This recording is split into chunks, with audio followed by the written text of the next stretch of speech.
Hello. One of the things that you may be responsible for in your facility is inventory. And so we're going to kind of cover, no, we are not kind of, we're going to cover some inventory, and we're also going to cover some maintenance of large equipment in the medical office.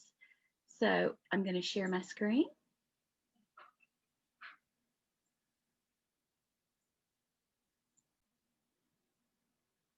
And here it is. So equipment and supplies. Managing the equipment and supplies is another important responsibility you may have as an AMA. Equipment. You need to know how to operate and maintain and handle issues with the equipment. For financial purposes, you will need to know details about the equipment, such as the purchase cost and the age. Guys, if you don't have information, say in your desk, if you're the receptionist, and that is one of your lists of duties on your job description, if you don't have a folder with the purchases, the receipt for the purchases and the age of the machines or what have you, the office manager is going to have that. So let's talk about inventory management, creating a list of the equipment in the facility. Equipment inventory. The healthcare facility must be able to account for all the equipment used and owned by the practice. To create an equipment inventory list, you should create a spreadsheet and include all the administrative and clinical equipment. For each item, include the following: equipment name, manufacturer and serial number, purchase date, cost and supplier, warranty information. So if you go into your facility and you're expected to do an inventory and this is not something that's been done before, remember taking the time and doing it.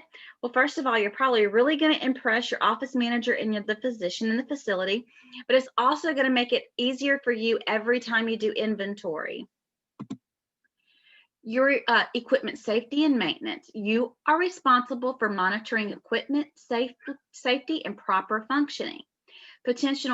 Potential issues should not be overlooked, and action should be taken to prevent injury to the staff and our patients and costly damage to the equipment.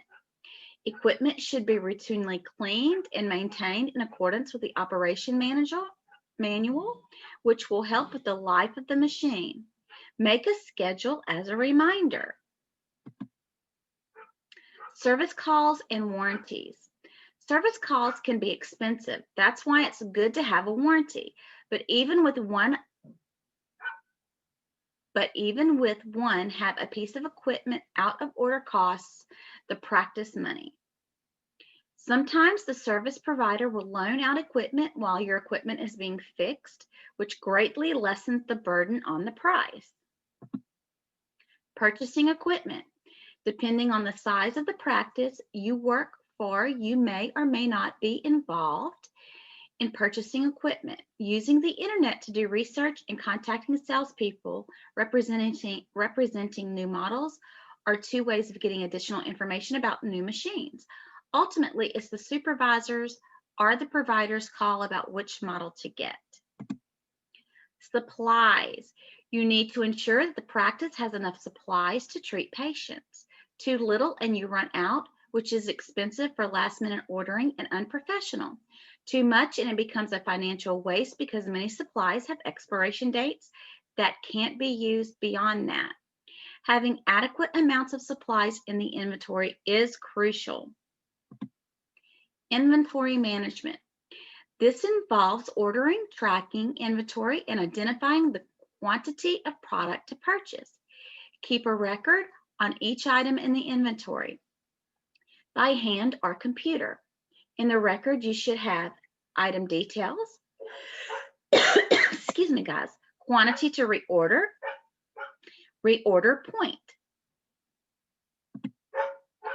Inventory control systems, you could have a barcode. I know at the hospital, when I was a secretary there and we went to the big supply room to get supplies for our unit or our floor, we would have to scan the barcodes of what we were pulling out. Written in a log, you write down what you are low on. Use this as a reorder. Identification slips, one on each box of supplies. When you finish a box, you put the slip in a box to indicate it needs to be ordered. 2-bin system. One bin is emptied, started the other, and indicate that the item needs to be reordered. And hand count. You can count by hand all the supplies each buying cycle. Taking inventory. I apologize for the puppy dog barking in the background. Sorry. Taking inventory. You have to hand count at least once a year. Compare hand count to computer count and identify discrepancies. Follow up on the discrepancies.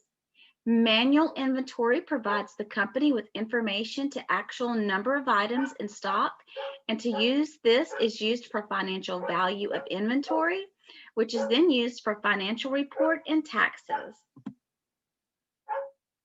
Price consideration when ordering supplies. You must balance the time it takes to the monies to save. Most practices compare prices every 6 to 12 months. When comparing prices, make sure to take into consideration shipping and handling, quantity and quality, storage space and how quickly supplies are used, and expiration dates on the supplies.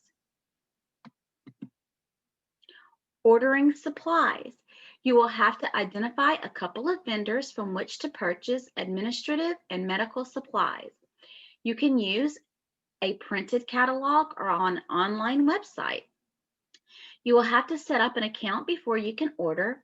Some supplies you will need to have information from the provider or the provider themselves have to order them. For example, narcotics. Receiving the order. Check deliveries as soon as arrivals. Check deliveries as soon after arrival as possible. There are some medications that could spoil if they are not kept in a certain temperature. Removing the packing slip and compare all items in the package to the packing slip. Make notes of discrepancies or broken supplies and contact the company ASAP. When stocking, put newer items behind older so that the older supplies will be used first. Okay, so that's the end of this little slideshow. See, not bad at all, but I am going to be putting some inventory assignments up for lab and for homework so that you guys can actually practice taking inventory. I always enjoyed inventory because to me, it was really fun. I'm a different, strange person, I know, but I actually enjoy inventory because to me, it's all about the numbers. It's all about organization. It's all about cleanliness. It's all about looking at those expiration dates. And it's very, very important to have supplies on hand for the proper functioning of a facility. Have a great afternoon. I'll talk to you soon. Bye-bye.